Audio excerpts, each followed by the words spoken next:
Fora da política não há salvação. Um canal e podcast para discutir política. Produzido por mim, o cientista político Cláudio Couto.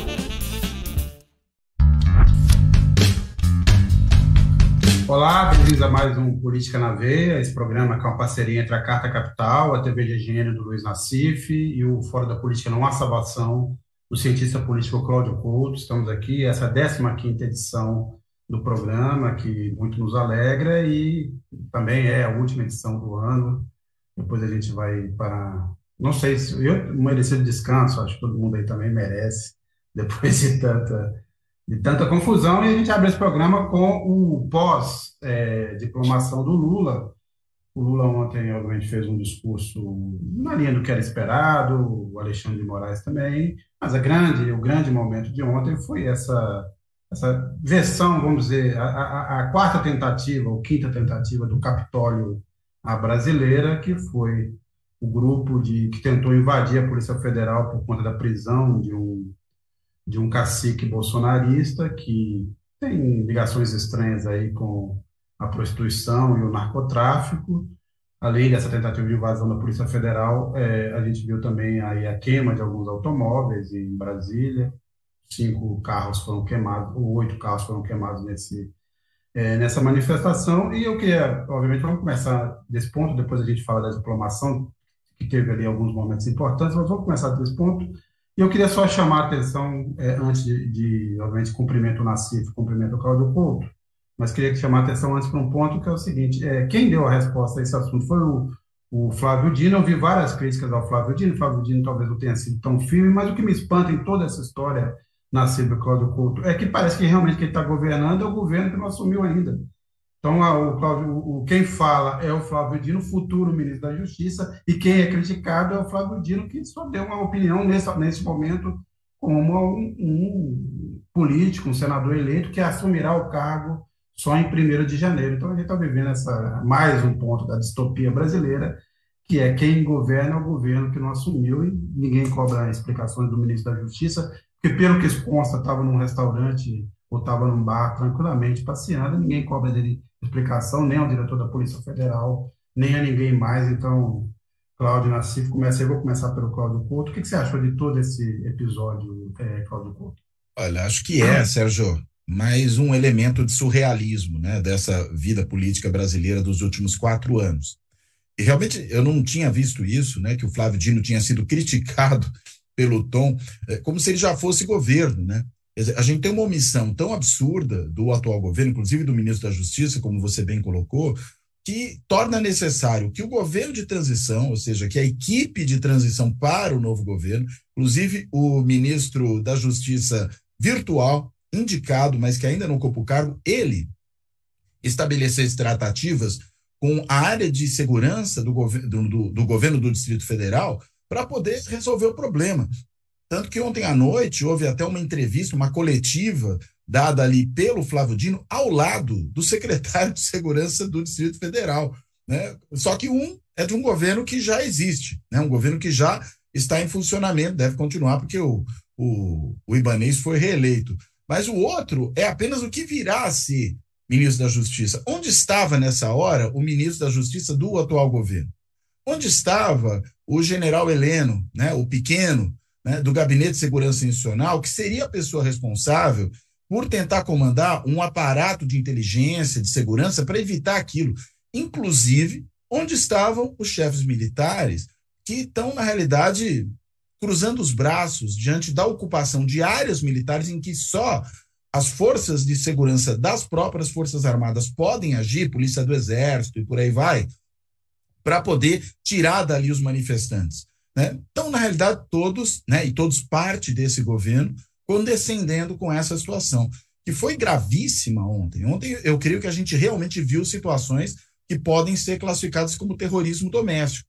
Eu não consigo ver de outra maneira algo como manifestantes que tentaram atirar um ônibus de cima de um viaduto. O que é isso? Vai cair sobre quem esse negócio? O que significa atirar um ônibus? Tacaram fogo dentro de um ônibus, ainda com o motorista dentro do veículo. Né? Então são essas as pessoas, os bolsonaristas, os que apoiam o Bolsonaro, que estão ali protestando.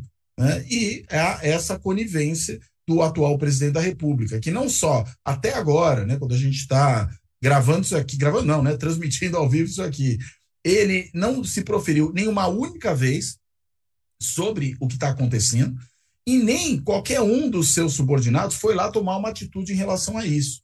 Ou seja, na realidade, o governo Bolsonaro, que nunca foi um governo normal, sempre foi um governo movimento, né, um governo de ativação, né, de incitação da horda que lhe dá a base, ele voltou a operar dessa maneira agora, e mais, alimentando, consequentemente, essa radicalização, e imagino que talvez quanto mais próximo nós estivermos da posse, talvez mais cenas de radicalização a gente corra o risco de ver. Assim, vou pegar alguns pontos aí, né? Ontem, não, um dia desse aí, eu levei um professor de Campinas, da Unicamp, que mora numa rua que está cercada aí pelos manifestantes lá perto de um quartel. E ele, para entrar na casa dele, ele precisa entrar na rua. Ele foi barrado por um policial, uma polícia de segurança do Exército. Polícia de segurança do Exército. Daí ele conseguiu entrar, daí ele comenta, às vezes, nas televisões locais lá, do PCdoB e tudo, passou a ser ameaçado, pessoas batendo na garagem da casa dele, dando murros e tudo. Outro dia eu vi dois vídeos aí, um deles com o sujeito apresentando a esposa do general Vilas Boas. Então, o que está ocorrendo é o seguinte, essa falta de ação do Exército, é muito importante o que o Cláudio Couto colocou, é o Exército que está omisso aí. A falta de ação do ministro da Justiça e do Bolsonaro é para não desestimular. Eles querem um crescendo, ninguém quer correr a responsabilidade de ser depois indiciado aí por conspiração e tudo. Até aquela Carla Zambelli que não fala mais nada. Tudo. Então, eles têm as rodas dele, estão estimulando aí para... Isso é um pessoal profundamente covarde, porque eles colocam famílias, colocam senhoras, colocam familiares de militares aí, que são pessoas que não são bandidos, dando retaguarda para bandidos. A mulher do Vilas Boas estava numa dessas manifestações? Eu vi uma gravação do sujeito chamando a senhora lá, falando, essa aqui é a senhora do general Vilas Boas. Um desses vídeos que correm aí. Aqui em São Paulo, eu tenho ele que até outro dia tinha um cargo na presidência da República, né? Pois é. sim. Aqui em São Paulo eu tenho familiares que moram na rua Abílio Soares lá, que viram pessoas de preto armadas. Ou seja, é a polícia, é o Exército colocando sua polícia especial para proteger as pessoas. Só que agora já caminhou para o terrorismo, como foi colocado aí. Esse terrorismo é fruto direto, digamos, dessa falta de ação. Então não adianta dizer que o pessoal aqui reza o Pai Nosso, reza... eles estão estimulando e estão querendo, por um efeito de atuar nos bastidores, aí que haja uma explosão popular espontânea, entre aspas, aí. Ontem, por exemplo, a maneira que eles tiveram para manter iludidos aí o pessoal que acampa aí, que é mais pacífico, foi espalhar que era a esquerda que estava fazendo a bagunça. Sim, tinha infiltrados. Hoje o ministro da Justiça... Black Blocs. O ministro da Justiça, o presidente da República e o comandante do Exército estão diretamente implicados nesse movimento terrorista.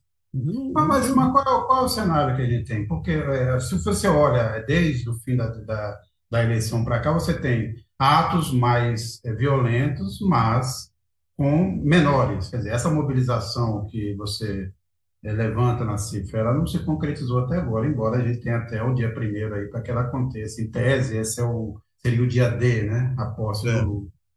Mas vocês acham que podemos caminhar para algo mais preocupante, menos patético do que a gente viu até agora?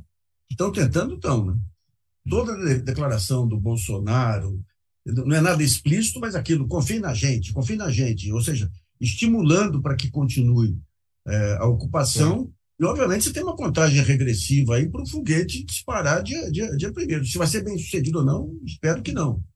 Né? Mas que todas essas pessoas vão ter que ser investigadas depois, inclusive o comandante do Exército. É importante ressaltar isso, porque é a falta de ação do Exército numa área que ele deveria zelar que está estimulando esse terrorismo, né? Ontem o Pelo que Flávio você Dino, está colocando, inclusive, uma ação de apoio, né, à mobilização. ontem, na declaração do Flávio Dino, ontem ele disse que todos serão punidos, todos serão investigados e punidos. A ver, porque isso também depende ali, quer dizer, vai depender muito, neste caso, da boa vontade da Polícia Federal, já que eu não sei se dá para contar, por exemplo, com a Secretaria de Segurança do Distrito Federal para algum tipo de investigação.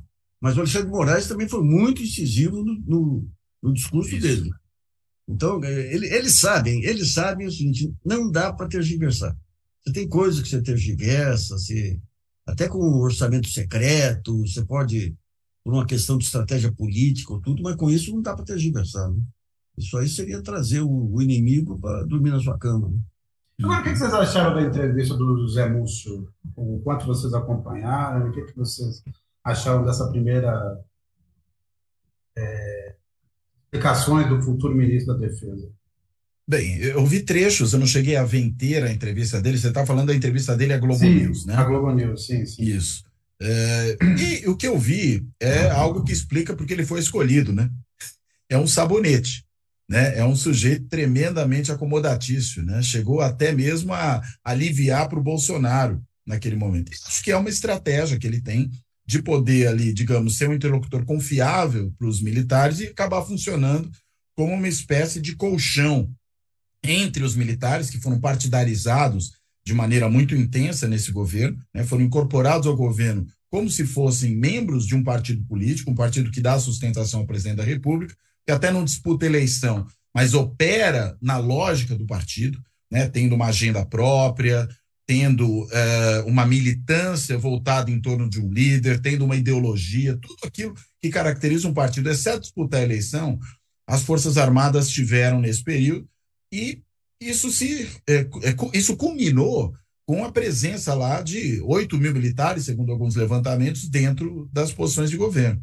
Então, na realidade, o que a gente está vendo é um ministro que vai assumir a defesa tentando, digamos, pôr água nessa fervura. E acho que as respostas todas que ele deu ali foram nessa direção, né, de se mostrar um ministro voltado para uma acomodação, o que eu não acho errado nesse momento. Até no programa anterior a gente chegou, né, a tocar nessa questão, e eu apontei que eu entendia que talvez a melhor opção agora é não comprar uma briga nessa frente, deixar para, digamos, mexer no vespeiro militar em outra frente. Por exemplo, desalojar os 8 mil militares que estão em cargos civis e que devem estar muito felizes com as gratificações que recebem, né, e colocá-los de volta nos seus cargos, nas suas posições e nas suas funções, né? Então, acho que como tem esse outro conflito, né, ter ali um acomodador, ter ali um indivíduo que vai, digamos, aparar arestas, pode até funcionar bem. E acho que foi isso que ele mostrou.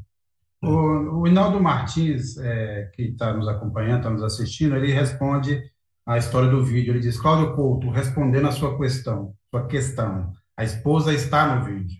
A Silvia Rico: o que são bolsonaristas? Bando de desordeiros, agitadores, bandidos. Esses arruaceiros merecem cadeia, antes que causem a morte de algum inocente.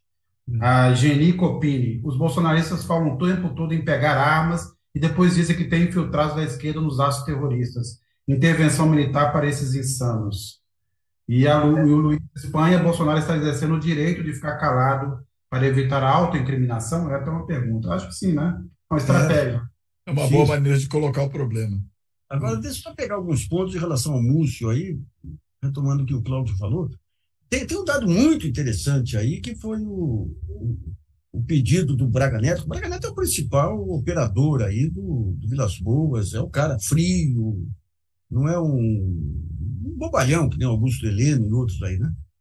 Mas esse pedido dele para o PL bancar uma casa para ele lá, isso aí, eu acho que tira ele completamente, digamos, do respeito dos militares, né? E o Múcio, que vai acomodar tudo aí, ele colocou alguns pontos para tentar trazer de volta, digamos, um mínimo de disciplina militar, que é a punição a qualquer manifestação de militar em redes sociais. Então, talvez ele caminhe por aí, mas deixando... Porque o grande problema é o seguinte: você tem que pensar um plano de defesa. Mas isso aí é talvez no segundo tempo, né?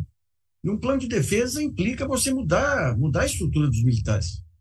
Não tem mais a menor lógica essa questão de grandes efetivos no Sul, no Rio de Janeiro, não tem a menor lógica. Você tem que investir na questão de tecnologia, na questão da energia, mas esses militares perderam tanto rumo que o sujeito que ajudou a desmontar o setor de energia no país era um almirante que estava ligado à área nuclear da Marinha, rapaz. Eu não sei o que aconteceu. Eu estava outro dia conversando, participando de um debate, o pessoal lembrando. Nos anos 50 você tinha grandes debates no clube militar lá. Você tinha o Juarez Távora pró-americano, você tinha o Estilac Leal, você tinha o pessoal que defendeu a Petrobras, mas mesmo os nacionalistas eram conservadores, nunca foram de esquerda, mas eram nacionalistas. Então nunca foram de esquerda. Se pegar os grandes generais da época, inclusive o Felicíssimo Cardoso, aí, o tio do Fernando Henrique, você tinha um conjunto de militares que foi central lá para a implantação da Petrobras. Eram nacionalistas, mas não eram de esquerda, não eram comunistas, não eram de esquerda. Mas hoje, além de uma pobreza conceitual, uma pobreza em relação a temas nacionais, o único que pensa isso é aquele, como é que chama, aquele que criou o plano nacional, o plano de salvação nacional, que não toca em defesa, só toca na parte política, né? E que uma coisa que me preocupou, aliás, é que disseram que um dos conselheiros do Múcio é o Aldo Rebelo, rapaz. O nome dele eu arrepio até. Agora, o Rebelo está te causando pesadelos, assim. Oportunista sem tamanho, rapaz. Sem tamanho. O Dark Costa, que deu aulas muito tempo na escola superior, ele aponta já há algum tempo, escreveu vários textos sobre isso, fala sobre isso, que além, obviamente, de uma piora da formação, teve ali nas escolas uma infiltração do pensamento neoliberal por contrato com essas fundações, Fundação Dom Cabral, FGV, que além de tudo incutiu, então, um pensamento de alinhamento total, não com os Estados Unidos em si, mas com o pensamento mais liberalóide, né, da americano. Mas daí tem uma coisa curiosa aí. Quando entraram o Bolsonaro entrou, eu achava o seguinte, que o conceito de segurança nacional faz com que o militar queira ter o controle de todas as peças aí. Eu achava que em algum momento ia haver. Mas não, que eles precisavam da aliança com o mercado. Mas daí esse plano militar, ele traz muito do modelo chinês e do modelo Ciro Gomes. Qual é? A gente vai dar toda a condição ao mercado e tudo, mas por cima do mercado você vai ter uma superestrutura, por cima das três instituições, e essa superestrutura vai garantir que os valores vão ser seguidos. Que é o modelo chinês de direcionamento da economia, que tem as suas virtudes, mas tem dirigentes lá com visão de desenvolvimento e visão de país, né? Então, digamos, a maneira que eles encontraram foi um pouco a la Putin, a la China aí, de criar uma estrutura, então mantém o mercado livre e tudo aí, mas tendo que seguir as determinações desses grandes visionários aí da modernidade, que são os militares aí. Não, eu acho que eles com a questão também de que nem China nem Rússia são democracias, né? Claro. Mas eu acho que eles estão, além de tudo, eles estão contaminados por uma ideia de que é preciso salvar o Ocidente e que o único país que vai fazer isso, a única potência, será os Estados Unidos. Portanto, a gente precisa se alinhar contra essa chegada da China, que além de tudo, nessa altura, se tornou uma coisa, para mim, inevitavelmente a história não é favas contadas, ela não está dada, ela muda a cada momento, né? Vamos lembrar do Fukuyama dizendo que era o fim da história e depois revendo sua visão. Eu não me atrevo a esse ponto, mas quando você olha a dinâmica desse momento, claramente o rolo compressor a favor da China, nesse momento não tem ninguém que pare, né? Pode se espernear, pode dizer qualquer coisa, mas está aí. Está chegando o momento dessa virada, né? E aí me parece que eles foram contaminados também por essa ideia. Nós somos parte do Ocidente, precisamos salvar isso, e quem vai nos salvar são os Estados Unidos, portanto a gente precisa estar alinhado a essa ideia, né? Me parece. Perde um pouco a perspectiva da função do Brasil e do jogo que o Brasil desenvolveu, e não só do pensamento nacionalista, mas do pensamento militar que corroborou o pensamento nacionalista brasileiro no último século. Aliás, que trabalha com uma ideia de autonomia, não de alinhamento automático, né? Mas é interessante essa dicotomia americana em relação ao Brasil. Eles perceberam que Lula, ao Brasil não, ao Lula, eles perceberam que o Lula é a única liderança capaz de manter o Brasil na democracia e de ser uma liderança global contra contra essa loucura aí do ultra-radicalismo. Percebeu que o Lula é um social-democrata que vai preservar liberdade econômica mas, ao mesmo tempo, lá atrás, quando o Celso Amorim começou a direcionar a diplomacia brasileira para uma autonomia, eu tive uma vez uma chance de conversar com Otto Reich. Otto Reich é um cara do Departamento de Estado lá americano para a América Latina. Foi o cara que tentou dar o golpe no Hugo Chávez, lá na Venezuela. Eles não se conformavam lá no Departamento de Estado, porque falavam, o Brasil era para ser o nosso representante absoluto no Sul aí tudo, mas não quer saber, só quer saber de andar pelas próprias pernas e tudo. Então, digamos, isso mais o pressão levou esse pessoal a conspirar contra o Brasil, e hoje, contra o Lula, efetivamente contra a Dilma e tudo, e hoje vê neles, assim como os grandes libertários aí, Luiz Roberto Barroso e Fachin, os dois estavam lá, bem tímidos lá, mas até batendo palma de pé lá. Aliás, tinha um militar também que bateu palma de pé lá, não sei quem é, na cerimônia. Mas ou seja, esses movimentos de onda e de miopia, eles são universais, né? Os colegas aqui entram mais por oportunismo, de a onda agora é ser violento, de destruir o inimigo, a onda agora é ser humanista, mas são ondas que vêm e pegam tudo, né? Pegam tudo, é impressionante. Agora tem um comentário aqui do Bartô Malatesta, inclusive lá do GGN. A esquerda deveria ter convocado a base para a diplomação, mostrar a nossa força. Em vez disso, estamos ocupados com ciranda no TikTok e as ruas foram dominadas pelo fascismo. Ô, Cláudio Couto, o que você acha? Você acha que é uma crítica justa? Olha, eu acho que você podia até ter alguma mobilização, só não sei se naquele tipo de evento ela ia surtir tanto efeito, né? O risco, na realidade, eu acredito, era de ter uma confrontação pública na rua. Eu não acho que isso seja uma boa estratégia nesse momento, né? Inclusive porque nós vamos ter aí sim, no dia 1º, a festa da posse, que é um momento voltado efetivamente para esse público, né? Ou seja, para a militância, para os simpatizantes, para que eles vão à rua e vão ali ao local onde a cerimônia de posse vai acontecer e possam se manifestar. Tanto que está previsto até um show, né? Você vai ter vários artistas ali que foram convocados, né, pela Janja para poder tocar e animar o público que vai estar lá. Ontem era um evento recluso dentro ao Tribunal Superior Eleitoral, as pessoas não tinham acesso ali, era mais fácil ter acesso vendo a televisão, né? Podia ser a TV Justiça ou alguma das TVs aí especializadas em notícias transmitindo, do que ficar ali na frente. O risco maior era, diante do que a gente viu ontem, inclusive, ter uma confrontação na rua entre apoiadores do Bolsonaro e apoiadores do Lula. E, evidentemente, isso não pegaria bem para o novo presidente, né? Esse povo tem que ter corda para se enforcar sozinho, né? Acho que se a esquerda fosse à rua ali, na realidade estaria caindo na armadilha, na provocação desses sujeitos. Eu discordo do Malatesta, né? Que tem até o sobrenome de anarquista, né? Quando começaram as ocupações de estradas, houve alguém aí que sugeriu que o MST fosse lá para combater, mas justamente o que eles querem é isso. O que eles querem é o álibi do conflito e tudo. O Bolsonaro pensou nesse período todo para, eventualmente, uma GLO, alguma coisa assim, né? Não, eles queimam sozinhos aí mesmo, e queimam os ônibus sozinhos também, né? Aliás, tentaram, né? Queimaram 5 ônibus ontem. Pelo menos eles foram democráticos, cada um de uma empresa de ônibus diferente. E alguns carros, né, também. E alguns carros. Nós temos aqui, obviamente, como sempre, também vários bolsonaristas nos assistindo, que muito nos honra. O Juliano T. Estava demorando para os Black Blocs entrarem em ação. E a Miriam Macerino. Que cinismo dos esquerdistas. Eles fazem a zoeira e não assumem. Você está vendo? Realmente, essa esquerda não é fácil. Vocês aí reclamando.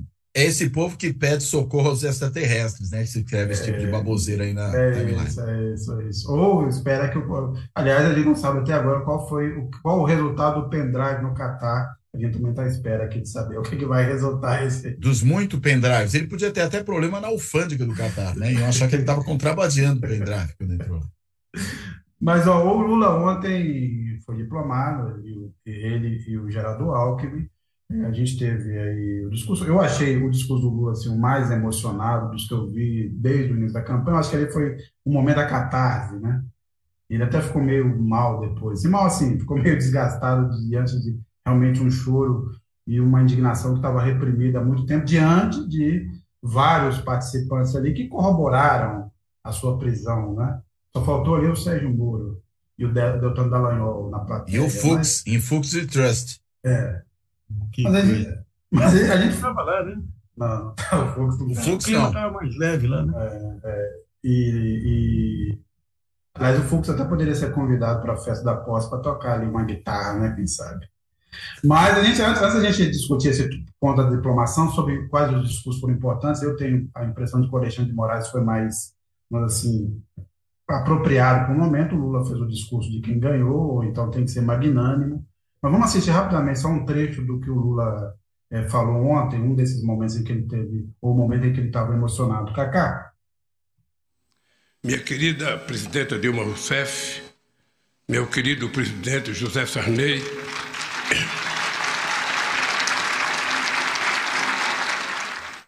antes de falar o que está escrito no meu discurso, eu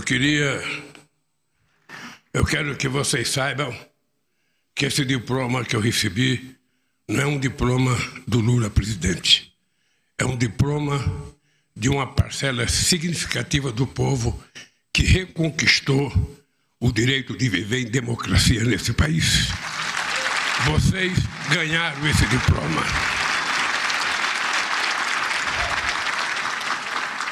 Em primeiro lugar, quero agradecer ao povo brasileiro pela honra de presidir pela terceira vez do Brasil. Na minha primeira diplomação, em 2002, lembrei da ousadia do povo brasileiro em conceder para alguém tantas vezes questionado por não ter diploma universitário, o diploma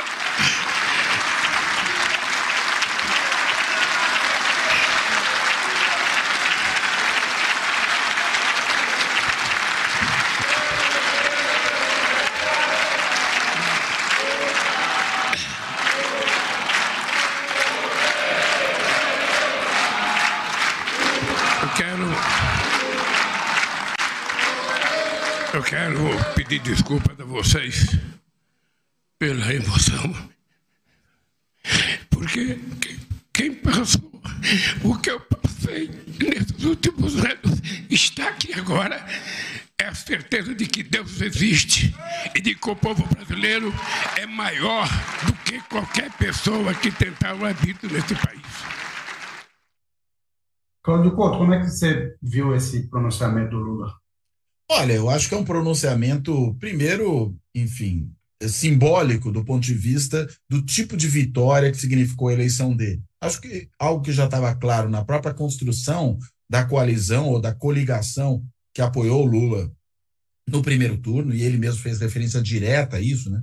Falando em 14 partidos que estavam com ele ali, e também da construção do segundo turno, que deu mais essa cara de frente ampla, né, para essa aliança. Você tem um pouco de tudo ali, todo mundo se juntando, todo mundo que, claro, está preocupado com a democracia, se juntando em favor da candidatura do Lula, por mais restrições que pudesse ter a ele em outros momentos aí, fazendo oposição dura. Estou pensando nos tucanos que apoiaram o Lula, estou pensando, por exemplo, numa figura como Roberto Freire, que a gente sabe que tem ali uma posição um tanto quanto conflitiva com o PT, né? Acho que quem foi partidão às vezes não consegue se desvencilhar, né, desse trauma de infância, ou desse trauma da maturidade, talvez a gente devesse chamar, né? E o Roberto Freire tem essa dificuldade, mas enfim, manifestou-se a favor e vários outros, né, empresários e tudo mais. E acho que o discurso dele procurou deixar isso claro, né? Ele falou disso, falou da vitória, que foi uma vitória da democracia brasileira e não foi só uma vitória dele. E até houve um levantamento, que acho que foi feito pelo site Congresso em Foco, que mostrou que democracia foi a palavra mais presente no discurso, né? Acho que esse foi o sentido, não só do discurso, né, como fica claro quando é a palavra mais presente. Fizeram ali uma nuvem de palavras, isso aparece com toda a nitidez. Mas é também quando a gente interpreta o que foi essa eleição até agora, né? Tanto no discurso do Lula, como depois a gente pode falar também disso, no discurso do Alexandre de Moraes, Alexandre o Grande. né? E eu queria só ler aqui um comentário da Beth de Brasília, né? Portanto, estava lá no olho do furacão, a Beth, né? Que diz o seguinte, ó, bom dia, estivemos sim na diplomação, só que era tudo com grade. É só olhar no Twitter. Ataque terrorista foi em outra área e pela prisão do índio fake. Né? Eu acho que o índio nem é fake, mas é um índio esquisito. Aquele ali. Enfim. Nassif, eu fiz essa comparação. Obviamente, o Lula fez esse discurso muito emocionado, catártico até, mais do que tudo. Ficou aí até depois um pouco abalado, eu diria. Entendo a emoção, né? Uma situação, acho que ali era o resumo do que ele viveu nesses últimos anos, desde a prisão até ser reeleito, mas a gente também teve o discurso do Alexandre de Moraes, que para mim foi, na circunstância, muito mais, vamos dizer assim, apropriado, né? Agora o Lula, cá para nós, eu tenho repetido isso, a coisa pior que tem para um jornalista é deslumbramento. Mas essa epopeia do Lula é uma coisa que daqui a 200 anos não tem na história do Brasil algo similar, né? Algo similar. O sujeito que vem lá de baixo, que no momento de profunda revolta popular, ele consegue colocar os movimentos debaixo de um partido político, canalizando, coisa que a direita não conseguiu fazer. Ele canalizou, ele civilizou a disputa política aí, porque senão hoje você estava com guerrilha aí para todo lado, com pessoas desabrigadas aí, sem ter o guarda-chuva de um movimento social. Ele faz tudo isso, é eleito. Tem 2 Lulas, até 2008, aí que eu estava revendo meus artigos, eu era muito crítico em relação ao Lula, até 2008, Lula do Palocci e do Meirelles. Né? De repente, com a crise, emerge um Lula estadista aí que depois de todo esse processo, né, de ser preso, essa campanha aviltante da Lava Jato com a mídia, o que ele passou. Eu tive no Fórum Social Mundial e lá conversando com alguns pessoas que estavam no Palácio, ou que estavam juntos lá no Instituto Lula, disseram que o momento que ele desabou efetivamente foi na morte do irmão, quando ele foi proibido de visitar o irmão pelo Dias Toffoli. Estava ali na primeira fila, indicado por ele. Dias Toffoli, gente. Então, que chamou 64 de movimento também. Então, digamos, o cara que passou tudo que passou, ele volta vitorioso, e não apenas como salvador da democracia. Aliás, tem a Folha tem cada coisa também. O Lula começou de novo com nós e eles. Que nós e eles? O nós que ele junta aí é um arco que nunca houve no país de defesa da democracia. E nem você falou, até o Roberto Freire aí, que ele é partidão e pernambucano, né, que é uma junção que é muito mais violenta do que ele e o Raul Zuckerman, que boicotaram lá atrás. E daí ele faz, e ele vai agora exercer aquela que é a vocação dele, que é da conciliação. A conciliação, mas com a visão muito clara aí, o tal do sindicalismo de resultados que a gente falava lá no começo da carreira dele, né? Com uma visão muito clara de que vai reduzir miséria, vai reduzir pobreza, ou seja, vai ser um governo de esquerda democrática, né? Então, eu acho que ele... E é interessante, eu estava vendo, quando a gente fala nessas voltas que o mundo dá, o Pedro Malan, um artigo dele no Estadão, defendendo que a Dilma estava certa quando pediu uma complementação do orçamento, que você não pode, por uma questão contábil aí, deixar desassistidos e tudo. Pedro Malan. Só para dar uma ideia do Malan, lá atrás, teve um evento lá no Unibanco, ele como presidente do conselho, eu fui assistir, ele estava na mesa com Alexandre Sheikman. Ele começa, agora não tem... Depois que veio o câmbio flutuante, agora não teremos nunca mais problemas de câmbio, porque se a balança comercial começar a desequilibrar, o câmbio desvaloriza. Né? Daí eu pedi a palavra, falei, Malan, você tem ideia de como que você consolida a exportação? Você precisa ter previsibilidade de câmbio, você não muda, você não consegue mercado sem você ter fidelização do cliente, isso aí não é que nem uma mesa de operação que você aperta um botão. Ele vira para mim e falou, quer dizer que você está querendo que a gente volte àqueles tempos de inflação Daí o Sheik, que é um liberal racional, falou, Malan, ele não falou nada disso. Ou seja, um sujeito que, assim como Baixa, usava, virou lobbyista de mercado, né? Hoje reconhece, ou pelo menos vê que a onda é uma onda de recuperação nacional, efetivamente. Então, o Lula está num campo muito interessante aí, um desafio enorme, mas um campo muito interessante para somar realmente as forças democráticas aí, né? A Simone Varone, Lula, você tem o maior diploma de todos, a maioria do povo. A Edneia Jardim, como pode ter ocorrido tanta barbárie, queima de tantos carros e só um ter sido preso? Eu não entendo. Se fosse a esquerda cometendo essas atrocidades, já estaria todo mundo na cadeia. Triste.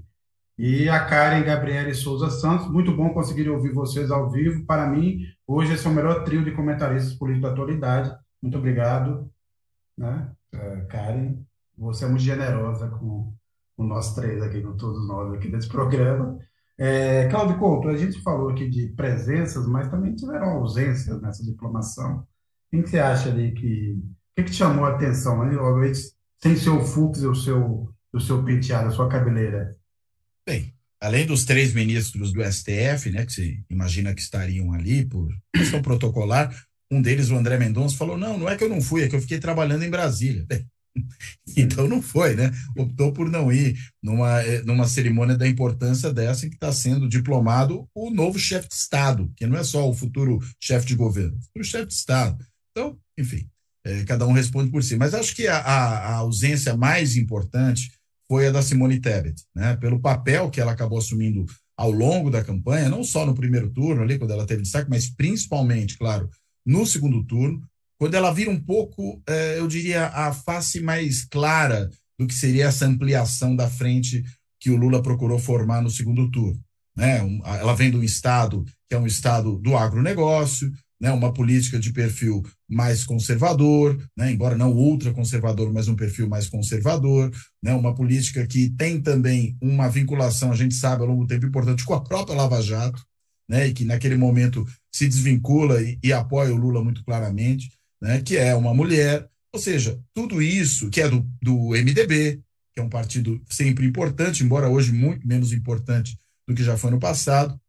Acho que a ausência dela me parece que é, no mínimo, um recado, né, de alguém que talvez não esteja recebendo o tratamento esperado durante o processo de transição, talvez aí na divisão dos potenciais cargos a serem ocupados pelos partidos. Né, existe toda uma conversa de que ela queria muito o Ministério da Área Social, principalmente a assistência, né, que vai lidar aí com o caso, com o Bolsa Família, né, que retorna inclusive com esse nome, e que há muita relutância do PT em entregar essa pasta para ela. Né? A ver, quando você faz um governo de coalizão, você tem que partilhar poder. Quando você faz um governo de coalizão de frente ampla, você tem que partilhar mais poder ainda.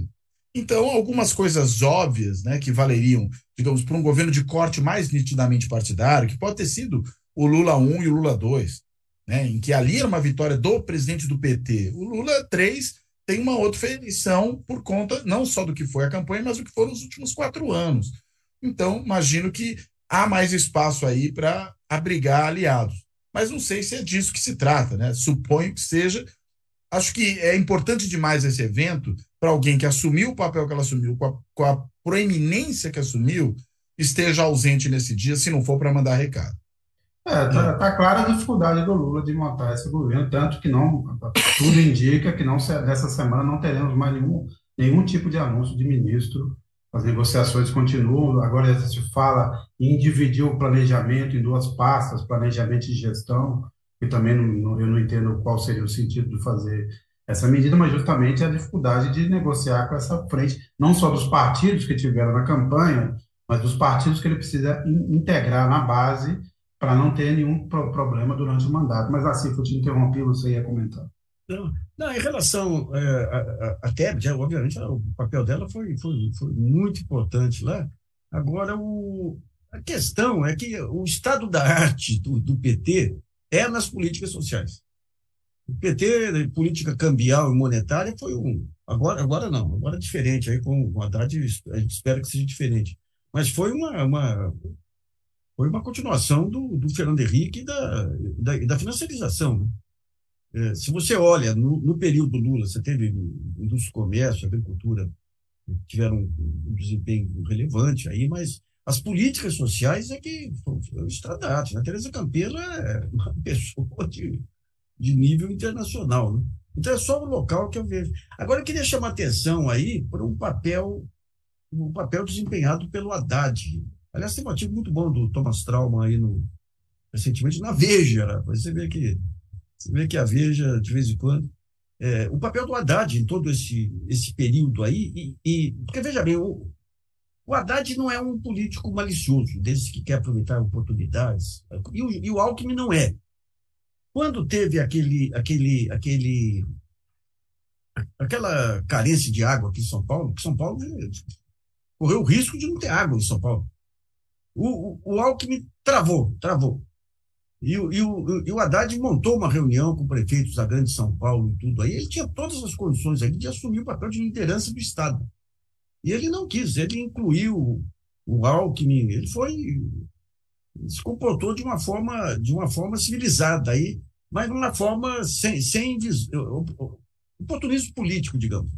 E o Alckmin também é uma pessoa que não é um cara brilhante, definitivamente não é, mas é um cara que o conceito de lealdade dele política é algo meio raro nesse mercado nosso, né? Ele foi traído pelo Serra, foi traído pelo Alckmin, pelo Dória.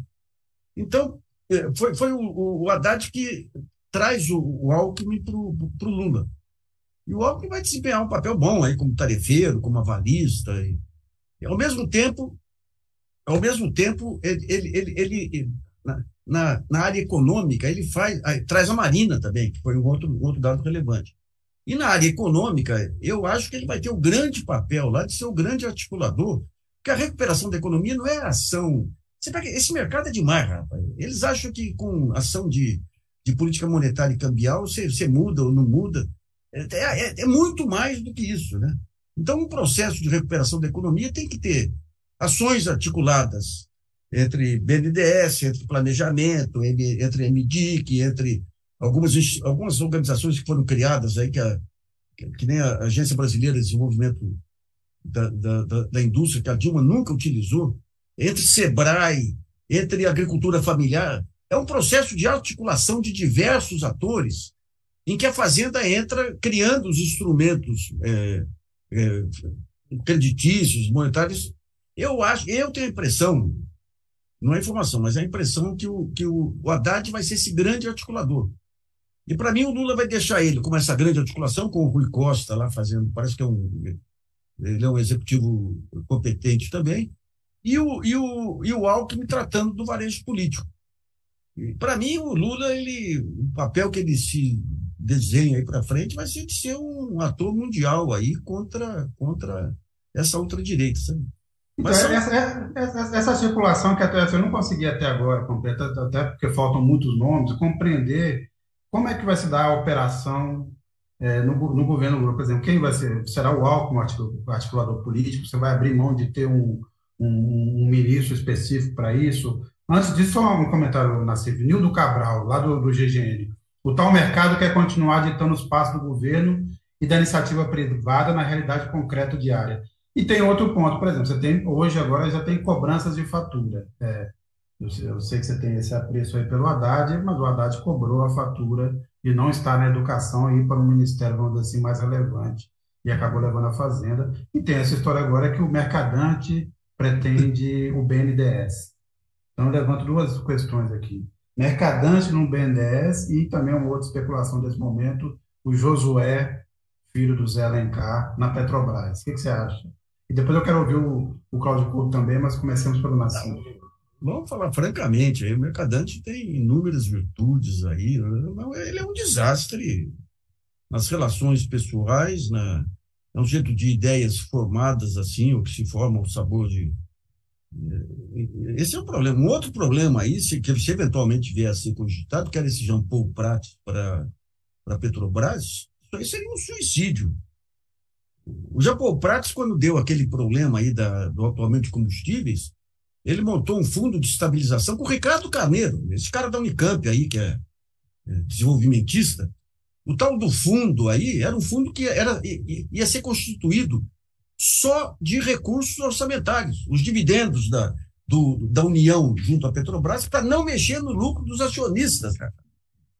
Não tem cabimento um negócio desse. Não tem cabimento. E daí você tem, outro dia, a Associação dos Engenheiros da Petrobras trouxe informações aí que o Prates lá atrás já defendeu privatização. Não é questão de defender privatização, não, mas a Petrobras tem que ser um elemento impulsionador aí da industrialização. Eu ouvi do Josué um cheio de cabeça boa. O que ele fez na Fiesp? Está para ser expulso da Fiesp agora. Ele levou um conjunto de economistas de pensamento desenvolvimentista moderno lá e a partir desse Conselho de Economia, ele começou a tentar mudar alguns princípios lá, mas lá é fogo, né? Porque lá é um cartório, né? Ali esse é um desafio que vai ter que ser feito, que você vai ter que remodelar o sistema de representação empresarial. Você pega a Fiesp aqui com o SCAT. Ali você tem sindicato de guarda-chuva, sindicato da padaria de Ribeirão Preto, sindicato da padaria não sei das quantas, vivendo com setores industriais pequenas ou panificação é considerada indústria. Sem falar na CNI, que um presidente que não tem indústria. Né? Você pega o Rio de Janeiro, aquele que está há 20 anos lá, o Jorge Hilário, o Jorge Hilário é o irmão dele, né? Que o único mérito dele é ser filho de um grande industrialista brasileiro, que foi o pai, João Pedro Gouveia Vieira, um grande cara aí, que era um advogado que assumiu a Ipiranga lá atrás, dos argentinos e tudo, né? Mas a representação industrial, e eles têm estruturas aí da CNI, você tem aqui a Ciesp, você tem que ser aproveitada, mas tem que ser aproveitada nas mãos de pessoas que pensem a indústria, né? Então, eu acho que o Josué, eventualmente, na Petrobras, vendo, ou no Ministério de Indústria e Comércio, seria um quadro precioso aí. Né? A questão é que aí vai ter que mudar, né? Se o Josué for realmente para a Petrobras, se o Mercadante vai a BNDES, só para pensar nesses dois exemplos, teria que pensar aí numa mudança na lei das estatais, né? Que foi aprovada durante o governo Temer. Porque ela, na realidade, cria ali uma série de limitações e obriga a que sejam conduzidos a esses cargos pessoas que já têm uma trajetória profissional dentro daquele setor. Né? E aí, no caso, o Josué, enfim, é de outro setor, né? Setor têxtil. Né? O Mercadante sequer é de qualquer um desses setores, né? Um professor de economia na Unicamp, um político profissional. Ou seja, está em outra jogada. Né? Então, precisa ver se o próprio governo vai ter a disposição de, para poder viabilizar isso, mudar a lei das estatais, que eu não acho que é uma operação das mais simples a ser feita. Eu, portanto, apostaria no Mercadante, muito mais ali na cozinha do Planalto. Eu acho que o Mercadante tem que ficar perto do presidente para ficar sob controle. Porque se o Mercadante... Não faça isso com o Lula. Não, mas eu acho que ele vai fazer. Eu acho que o Lula vai colocar ele na cozinha do Planalto. Secretaria da Presidência, algo assim? Alguma coisa assim, em que ele consiga manter o Mercadante sob sua vista, né, para que o Mercadante não faça muita bobagem. Claro que o Mercadante pode falar coisas que o Lula simplesmente não vai acatar, vai fazer, para usar uma expressão que eu ouvi certa vez de um amigo, ouvidos de Mercadante, né? E, enfim, e segue em frente. Mas eu acho que ele mantido ali, ele é talvez capaz de causar menos atrapalhada do que se ele for para outro lugar. Né? Um lugar onde ele tenha muita autonomia, onde ele seja um chefe. Eu acho que esse talvez seja o grande problema, que foi o erro que a Dilma cometeu, né? E aí o Mercadante tendo lá as suas ideias mirabolantes. Então, eu apostaria nele muito mais por ali e até talvez em funcionários de carreira, eventualmente da Petrobras, conduzidos a essa posição. A lei de estatais também acho que dificulta por ele ter sido presidente da Fundação Pessoa Branda. Acho que também tem esse ponto, né? E, inclusive, também o Gabriel Galípolo, que era o outro que estava sendo cotado, aparentemente também tem o mesmo problema, que é sócio de uma empresa que tem interesse no setor e não poderia. Teria que se desfazer da sociedade. Aparentemente irá para alguma secretaria da Fazenda. Consta que o caminho é esse. Agora, Cláudio, quanto a esse ponto que a gente estava conversando, que o Nassif levantou, quem você acha que será o articulador político do governo? Olha, tinha até a questão do Alckmin, né? Eu imagino que o Alckmin vai ser, claro, um dos articuladores políticos.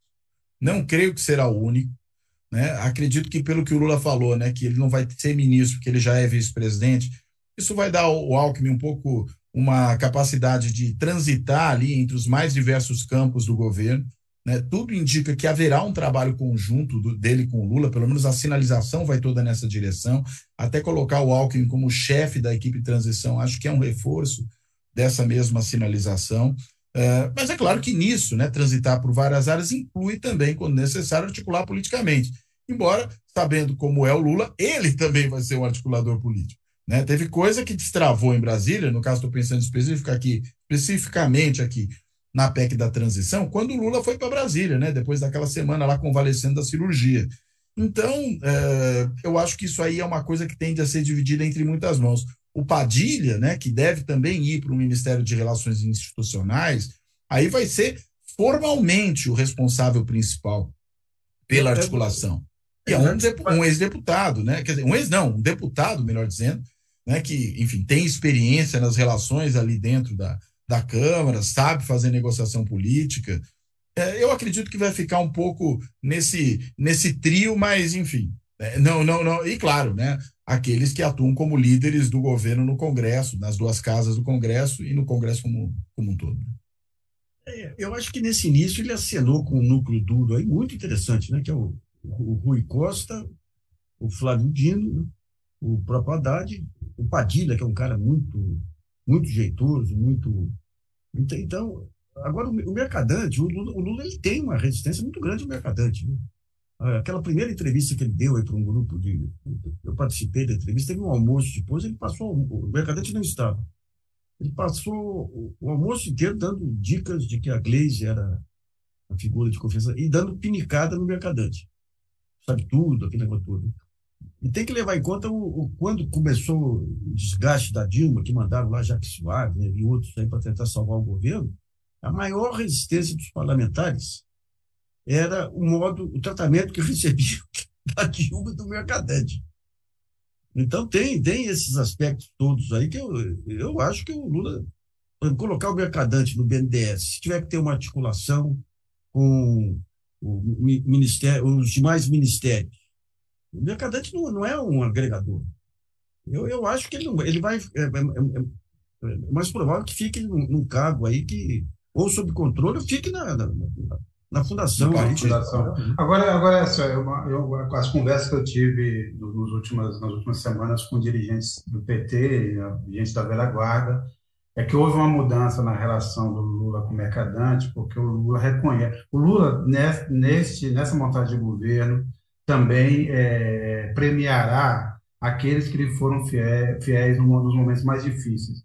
E o Mercadante foi, durante a prisão, uma figura importante, uma espécie de garoto de recado, levava e trazia mensagens para o Lula, para certas conversas, e também teve essa atuação durante a campanha. Então, aparentemente, eu pessoalmente, Nassif, também ouvi do Lula já vários, vamos dizer assim, senões ao Mercadante em tempos passados, mas a sensação e as informações que eu tenho é que isso mudou e que o Lula vai pagar algumas, vamos dizer assim, das suas dívidas, né, da gratidão de quem teve ali justamente nos momentos mais difíceis com ele, principalmente durante os 580 dias. E o Mercadante está nesse grupo. Aliás, o pessoal que ficou nas catacumbas aí lutando a luta dos cristãos contra os romanos aí, vai ser um bom filtro aí para o Lula não ter mais problema de dedo podre, né? Aliás, só uma coisa, né? Foi confirmado agora que a Margarete Menezes vai mesmo para o Ministério da Cultura.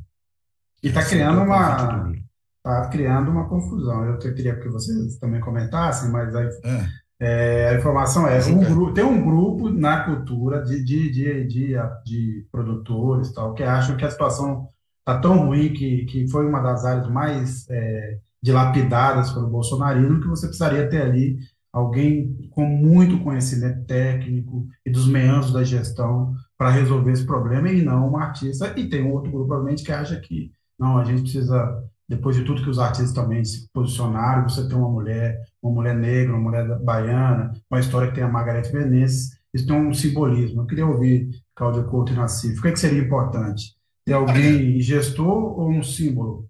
Eu sempre prefiro um político à frente do ministério, né? Acho que cargo de ministro não é cargo técnico, né? E ela pode, na realidade, se cercar de figuras com esse perfil, né? E eu, quando falo prefiro político em ministério, é qualquer ministério. Na hora que você tem políticos que, além de tudo, são também pessoas que têm conhecimento de causa na sua área. É mesmo, ela é óbvio que tem conhecimento de causa na área de cultura. Ela pode não ter a experiência administrativa no governo, né, que outros podem ter, mas ela pode ter um secretário executivo com esse perfil.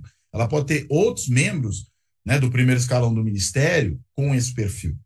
Então, eu não vejo aí nenhum problema. E dá, claro, uma sinalização muito positiva para o governo, que inclusive já vem sendo cobrado, esse governo de informação, em relação à representatividade social que ele precisa ter. Você bem colocou, é uma mulher negra, né? Se exigem mais mulheres, se exigem mais negros, a gente talvez tenha a confirmação também do Silvio Almeida, né? Meu colega até lá da GV, no Ministério de Direitos Humanos. Então você tem aí uma composição que acho que é importante também na medida em que combina conhecimento de causa da área com representatividade social. E desse ponto de vista, acho que a Margareth Menezes cumpre bem essas tarefas. A gente não pode ter uma visão tecnocrática da composição do Ministério, né? Para isso, insisto, tem os demais cargos do primeiro escalão. É claro que você não pode ter só gente com um perfil não necessariamente técnico. Você tem que combinar essas duas coisas. Mas o cargo de ministro é o cargo que dá a direção geral, é um cargo essencialmente político. Se for um técnico bom, coincidir com isso também tudo bem. Né? A gente lembrou agora há pouco aí da Tereza Campelo, né, que é um caso evidente de uma pessoa que sabe articular politicamente, que tem profundo conhecimento técnico da área. Né? Precisa ver também como é que a coisa vai se resolver na educação. Né, com o Isolda Cella, que tem uma trajetória muito positiva na educação, desde a Prefeitura de Sobral, são aí mais de 20 anos, né, de experiência nessa área, foi também depois secretária do Estado do Ceará, e também contribui para o aumento dessa representatividade feminina. Então, eu acho que é importante levar isso em conta. Eu só lembro aí que talvez a melhor gestão cultural que nós tivemos aí desde a redemocratização foi do Gilberto Gil. O Juca Ferreira, na Secretaria Executiva. Juca Ferreira, que já cumprimentou a nova ministra. O Juca Ferreira, e tinha um outro que era fantástico, era um bicho grilo já, que acompanhou os baianos lá em Londres, no exílio. Agora esqueci o nome, era uma figura fantástica, que tinha aquelas ideias. E o Juca tinha aquela capacidade que o Juca fez lá, com os pontos de cultura e tudo, sabe? É uma coisa excepcional, né? E ela colocando o Juca, o tipo, pessoas desse naipe, que não é só, você vê, os produtores estão preocupados com a parte econômica lá. O Gil, ele tinha esse aspecto aí também, que era... mas você tem a parte da cultura, vista a cultura do interior, a cultura dos grotões, que é das mais relevantes, né? E o Gil fez... Eu acompanhei aquele início do Gil, que eu tinha escrito muito sobre a economia da cultura, e o Gil que me chamou lá para... Até foi interessante, que eu participei de um grupo, que tinha os conselhos estaduais, né? E tinha um músico muito bom do Rio que falou, estava falando em cadeia produtiva da música, ele falou, na cadeia produtiva da música, o elo mais importante é o músico. Eu falei, eu sinto te dizer, mas não é o músico. Como não é o músico? Não, o Brasil, em matéria de música, é matéria-prima abundante. O mais relevante é o cara que sabe formular modelos de negócio. Estava começando a internet na época lá, O Juca já queria que a gente montasse um PIB da música, eu até ajudei ele, eu consegui o pessoal da Poli que pudesse fazer o trabalho, mas as burocracias internas de Brasília impediam liberação de recursos para o pessoal da Poli aí, né? E foi gozado que na época você estava começando nas redes sociais, mas você tinha o Orkut e outros aí, e o Brasil era a bola da vez. E numa das reuniões, eu até sugeri para eles, eu falei, gente, o que é essa rapaziada que está entrando em rede social? O que comove essa rapaziada? Era no período que a gente achava que a rede social era civilizatória, né? O que comove é meio ambiente, é a informalidade. E o Brasil, depois daquele sucesso do Lula, ele ficou a bola da vez. Você conversava com o executivo aqui de francês, ele falava, na França, todo mundo de verde e amarelo. Você conversava com um cara italiano, todo mundo de verde e amarelo. E meu colega Clóvis Rossi, que sempre foi um pessimista em relação ao Brasil, falou, não, é porque as cores são bonitas. Eu falei, são bonitas, todo mundo criticava essa combinação de cores aí. Então, a sugestão que foi dada era o seguinte, era criar uma grande plataforma de música digital, que não existia ainda na época, e contratar a rapaziadinha que falasse inglês para entrar nas rodas de redes sociais aí que começavam a se montar e vender o peixe Brasil, né? Mas estava muito cedo ainda, estava muito cedo. Mas o Juca é uma cabeça muito aberta. Se o Juca entrasse como secretário executivo aí, com a simbologia da Margarete, tudo, seria uma maravilha, né? Eu acho que precisa ver se ele aceita, depois de ter sido ministro, voltar para um cargo como de secretário executivo, né? Mas ele já fez um baita elogio aí, a indicação da Margarete, né? Eu não tinha visto. Para a gente encerrar um assunto não menos importante, o que vai dar na final da Copa? Na CIF do Porto. Bom, eu aposto em Argentina e França. Com 10 anos de idade, seu pai era argentino. Com 10 anos e um dia virou mineiro. Então, eu tinha 2 tias argentinas que queriam que na Copa a gente torcesse para a Argentina. A cunhada ficou indignada, né? Mas eu tô com a Argentina, eu tô com a França também. A Inglaterra é muito nariz empinado. A Inglaterra já foi. Já foi, Marrocos. Marrocos? Marrocos. Eu vou torcer para o Marrocos, mas eu acho que vai dar França. Vai França, eu também acho. Mas talvez uma Argentina e Marrocos fosse interessante. Eu torço pelo Messi, eu diria para você. Eu torço pelo Messi. Mas é uma coisa pessoal. Eu acho o Messi realmente merece.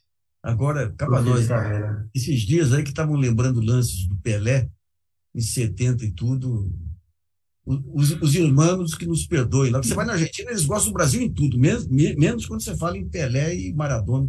Mas que nem o Pelé. Não tem comparação. Não. Agora tivemos também, depois desse massacre do Tite, que também, para mim, passou do limite. Não que o Tite seja um gênio e tal, mas tudo virou culpa do Tite. Vocês acham, por exemplo, que o Neymar tivesse batido o pênalti primeiro, teria resolvido? Olha, eu acho que seria mais prudente, mas não sei se teria resolvido. Mas eu teria começado, porque se você começa já perdendo o pênalti, você já joga muita pressão em cima de quem vai bater depois. Você coloca o seu melhor batedor para bater logo de saída e ele acerta, os que vêm depois vêm mais confiantes. Agora, se você tem um garoto que é jovem, que é muito talentoso, pode até ser um bom batedor de pênalti, mas está sob muita pressão. Vai lá, bate e erra, todo mundo que vem depois também fica pressionado. Então, eu acho que foi um erro isso. O Messi foi o terceiro. Mas acho que estou exagerando com o Tite também. O Messi foi o terceiro. Pode lembrar. Mas agora, analista de futebol é pior que analista econômico. É verdade. Depois que acontece, daí você refaz todas as suas... Os 7 erros do Tite, os 10 erros do Tite. Não, a melhor coisa que você ressaltou bem, Nassif, a melhor coisa que tem para demonstrar isso é assistir primeiro o que eles estão falando antes do jogo começar, depois o que o jogo termina. E aí parece que são dois comentaristas diferentes, né? Com absoluta autoridade. É isso. É um pouco como o Gilmar Mendes, né? Quando precisa tomar certas decisões. É um juiz completamente diferente dependendo do momento.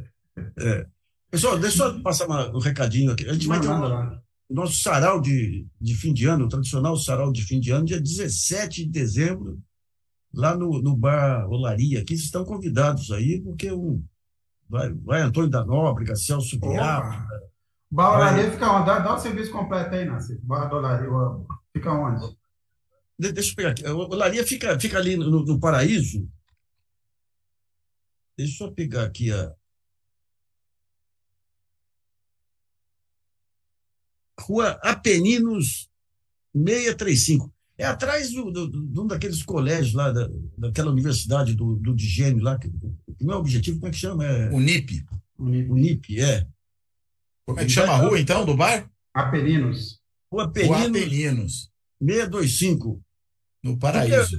No meio desse cinza que virou o país aí, quando você tinha as manifestações aqui na Paulista pelo impeachment, a gente fez 2 saraus da liberdade. E o pessoal tudo encolhidinho, que nem filme de terror, quando você entra embaixo da coberta, um do lado do outro para ganhar. E agora vai ser o sarau da democracia, né? Vai ser interessante. Parece Apeninos, que número e que dia e hora, Nassif? Repete aí.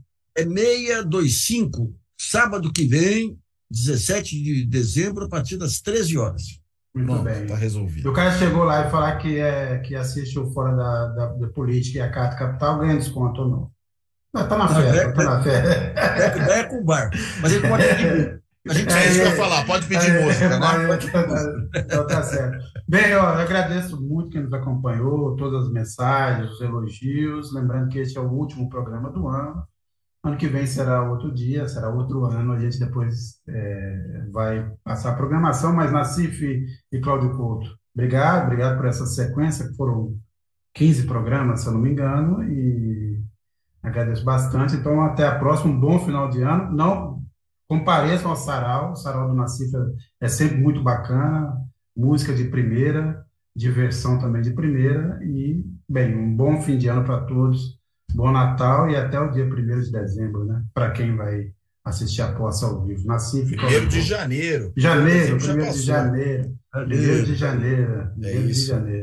Bom, É isso. um abração para vocês dois aí. Talvez eu vá visitá-lo aí em janeiro, viu? Venha, avise. Com o convite de uns amigos aí, talvez a gente apareça aí. Cláudio, Sérgio e amigos aí, um grande abraço aí e um bom fim de ano. Obrigado, Nassif. Um grande abraço para todo mundo. Um abraço para você, Nassif, Sérgio, todo mundo aí que nos acompanhou aí nessa jornada. E ano que vem tem mais. Abraço.